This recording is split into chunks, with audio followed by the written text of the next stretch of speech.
Hello दोस्तों, स्वागत है आपका मेरे यूट्यूब चैनल सोशियो कंसेप्ट्स में। और जैसे कि मैं यहाँ पे करंट अफेयर्स की चीज़ों को एक सोशियोलॉजिकल पर्सपेक्टिव से डिस्कस करने की कोशिश करता हूँ।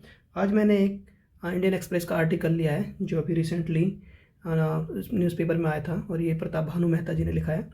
तो ये आर्टिकल जब मैंने पढ़ा तो मुझे बहुत ही अच्छा लगा, और मुझे लगा कि इसमें सोशियोलॉजी के इस आर्टिकल को सोशियोलॉजी के बहुत सारे कंसेप्ट से हम रिलेट कर सकते हैं। तो मैंने इसमें से इस आर्टिकल को पढ़ के मुझे बहुत अच्छा लगा, और इसमें से मैंने कुछ कंसेप्ट्स डिराइव करने की कोशिश की है कि कैसे कुछ कंसेप्ट्स हम इससे अपने सोशियोलॉजिकल जो कंसेप्ट्स है जो हमारे यूपीएससी सिलेबस के ऑप्शनल में आते हैं उससे हम कैसे रिलेट कर सकते हैं। तो बेसिकली ये जो आर्टिकल है, ये आर्टिकल आपको जैसे दिख रहा है नाम कि anaesthetised democracy has already lost the war. तो ये बेसिकली जो अभी फ़िलहाल में ईरान इसराइल यूएसए का जो वॉर चल रहा है उसके कंटेक्स्ट में है। और ये इस आर्टिकल में बेसिकली जो प्रताप भानु मेहता जी ये कह रहे हैं कि कैसे जो हमारी जो मॉडर्न डेमोक्रेसीज़ है, मॉडर्न डेमोक्रेसीज जैसे यूएसए वगैरह, ये कैसे अपना एज ए स्टेट कैसे मास मीडिया को कंट्रोल करके जो पूरा पब्लिक परसेप्शन चेंज कर देते हैं। पब्लिक को लगता है कि ये डिनाइल मोड में चले जाते हैं कि वॉर हो ही नहीं रहा है, ठीक है।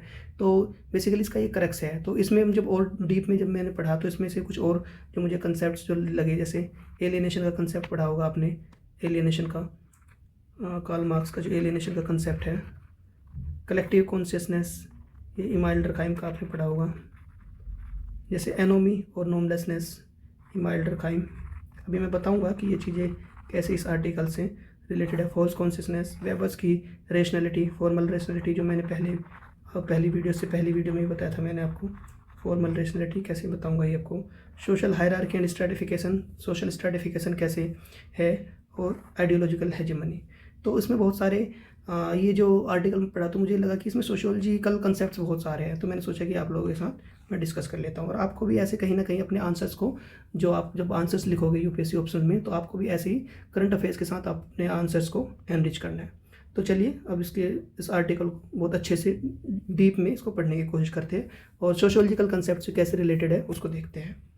तो हमारा ये बेसिकली पेपर वन का जो सिलेबस है हमारा उससे रिलेटेड है। तो इसमें इन्होंने प्रताप भानु मेहता जी ने डिग्रेडेशन ऑफ पब्लिक स्फेयर की बात करी उन्होंने। तो ये कंसेप्ट है हमारा जे हेबरमास का, जो पब्लिक स्फेयर को लेकर एक उनका कंसेप्ट है। तो जो मेहता जी का उनका ऑब्जर्वेशन क्या है कि वो मेहता जी कहते हैं कि जो आजकल का जो एक हमारा जो पब्लिक डिस्कोर्स है पब्लिक स्फेयर में, ये पूरा डिग्रेड हो चुका है, ठीक है।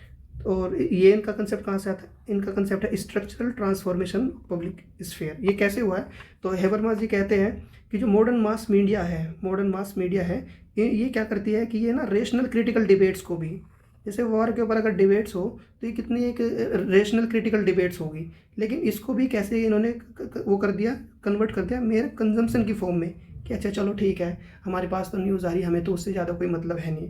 तो एक तरह से क्या हुआ, ये degradation of the public discourse हुआ, ठीक है। तो वो कैसे, क्या मेहता जी कहते हैं कि वो कैसे होता है कि ये ट्रांसफॉर्मेशन होता है रेशनल क्रिटिकल डिबेट्स का मेयर कंजम्पशन में, वो किस बेसिस पे होता है। ये कहते हैं by pointing out that partition reporting आप सही नहीं करो। इसराइल में आपने सुना होगा कि वो सही से रिपोर्टिंग ही नहीं करने दे रहे कि वहाँ पे एग्जैक्टली क्या हो रहा है क्या नहीं हो रहा, वो रिपोर्टिंग ही नहीं करने दे रहे हैं।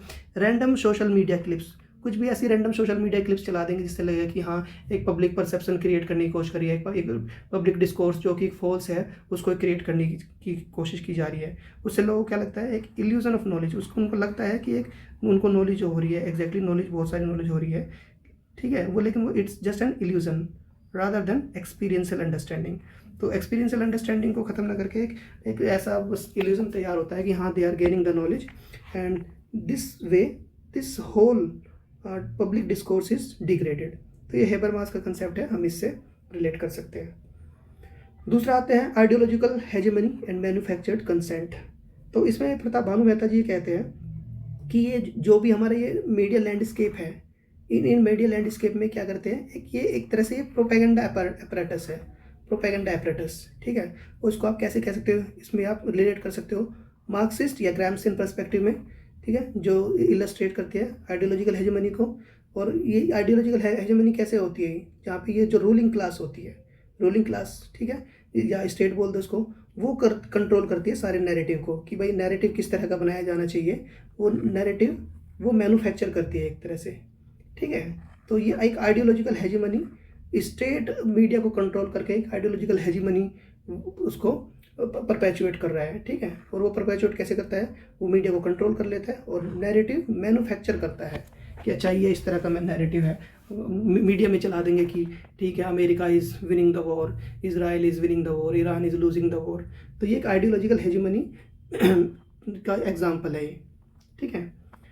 अब अगला आते हैं मैक्स वेबर के उस पर। तो इसमें इन्होंने, प्रताप भानु मेहता जी ने एक चीज़ कही है कि ये कैसे वायलेंस को है ना रेशनलाइज कर दिया, कैसे बहुत अच्छे अच्छे टर्म्स यूज़ करेंगे। हालांकि वॉर अपने आप में इतना बड़ा कैटास्ट्रोफ है, इतनी बड़ी ट्रेजेडी है, लेकिन इसको कैसे कैसे टर्म्स में यूज़ करेंगे, जैसे कैपेबिलिटीज़ डिग्रेडेड। इन्होंने, प्रताप भानु मेहता जी ने इस आर्टिकल में लिखा है कैपेबिलिटीज़ डिग्रेडेड, ऐसे ऐसे ऐसे टर्म्स यूज़ करेंगे, ठीक है। टैक्टिकल एडवांटेज, ठीक है। ये वॉर टर्म्स को इस तरह से बिल्कुल ऐसे सैनिटाइज कर देते हैं, जो इतना बड़ा ट्रेजेडी है, इतनी बड़ी कैटास्ट्रोफ है, उसको ट्रेजेडी कर देंगे। टारगेटेड ऑपरेशंस, ऐसे ऐसे वर्ड लिखेंगे, टारगेटेड ऑपरेशंस। तो इतने अच्छे अच्छे ये ना बिल्कुल सजे धजे वर्ड यूज़ करके इनको ऐसे डेलिबरेट यूज़ करते हैं ताकि है ना एक वायलेंस को रेशनलाइज कर सके, ठीक है। तो ये वेबर्स की फॉर्मल रेशनलिटी में आ जाएगा। तो आप इसका एग्जांपल ले सकते हो कैसे है ना ये जो वायलेंस है उसको रेशनलाइज करते हैं by using the fancy words such as capabilities degraded, tactical advantage, targeted operations. इनका एग्जांपल्स दे सकते हैं आप, ठीक है।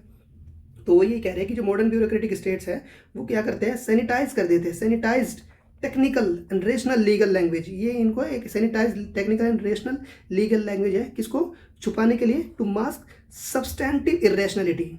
अब एक जो एक वॉर का जो कॉस्ट होता है, ह्यूमन कॉस्ट होता है, कितना अपने आप में एक बड़ा हॉरिफिक ह्यूमन उसका होता है, हॉरिफिक लेवल का होता है, लेकिन उसको सैनिटाइज और टेक्निकल और रेशनल लीगल लैंग्वेज को यूज़ करते हैं ताकि उस इरेशनलिटी को हाइड कर सके, उस इरेशनलिटी को मास्क कर सके, ठीक है। तो वो क्या करें कि the violence becomes N administrative task rather than a moral catastrophe.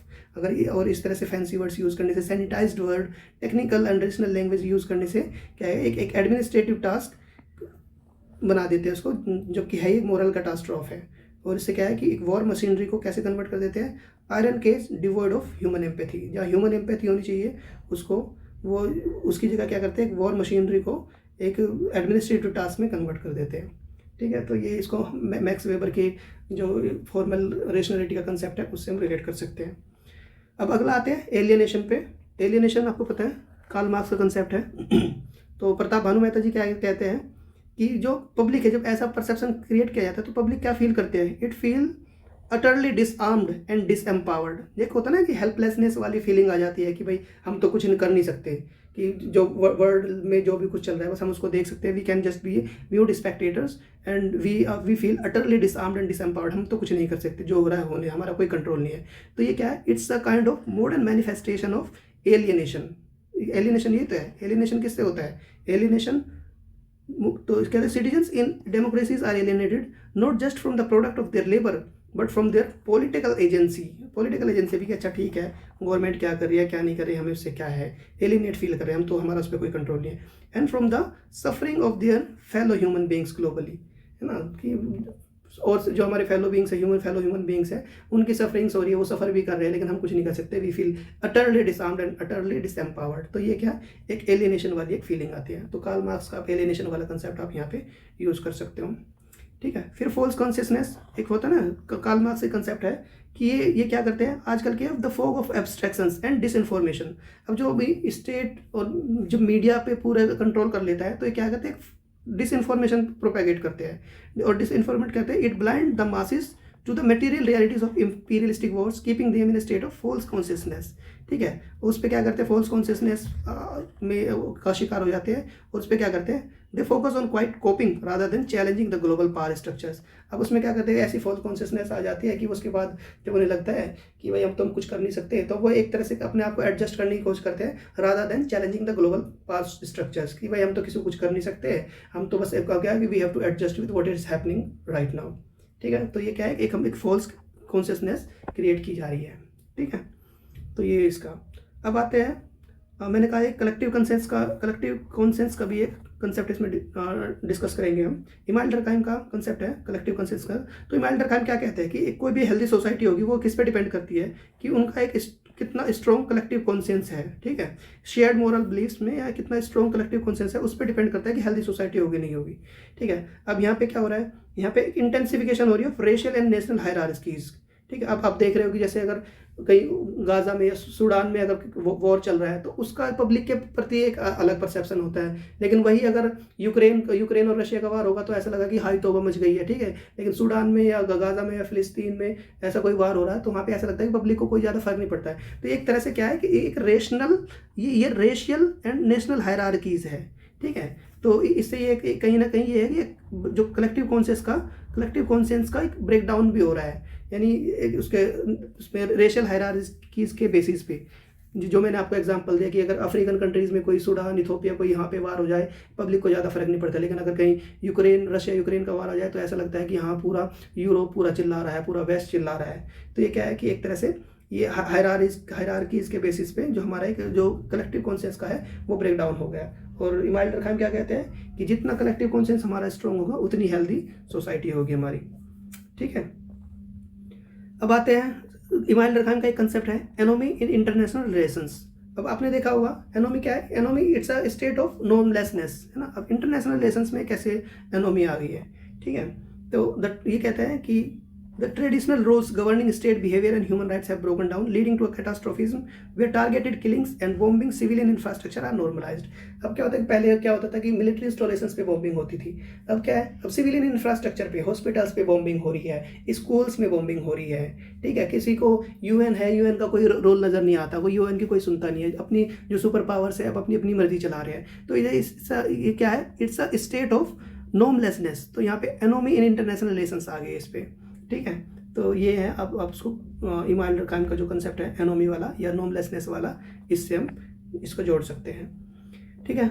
Next वाला ये है हमारा सोशल स्ट्रेटिफिकेशन एंड मोबिलिटी। मैंने आपको इसका बताया है कि कैसे एक सोशल स्ट्रेटिफिकेशन आ गई है। मैंने अभी आपको रशिया यूक्रेन और सूडान इथोपिया वॉर्स का मैंने एग्जांपल दिया। तो ये कहीं ना कहीं जो हमारा एक परसेप्शन है हमारा, ठीक है, ये कलेक्टिव कॉन्सेंस ब्रेक डाउन हुआ है, वो किस बेसिस पे हुआ है, it's because of social stratification operating on global scale, है ना। उसका मैंने आपको एग्जांपल दिया है कि जैसे जो पॉलिटिकल अलायंसेस का वेस्ट का रिएक्शन यूक्रेन वॉर के प्रति, तो वेस्ट का अगर आप रिएक्शन देखोगे गाजा और सूडान के प्रति, तो ये कहीं ना कहीं डिफरेंट है। तो आई होप ये समझ में आया होगा। ये जब आर्टिकल पढ़ा तो मुझे इसमें बहुत सारे ये हमारे सोशल कंसेप्ट मुझे थोड़ा नजर आए, तो मैंने सोचा कि आपके साथ डिस्कस कर लूँ। आई होप आपको ये एनरिचिंग लगा होगा। Thank you so much.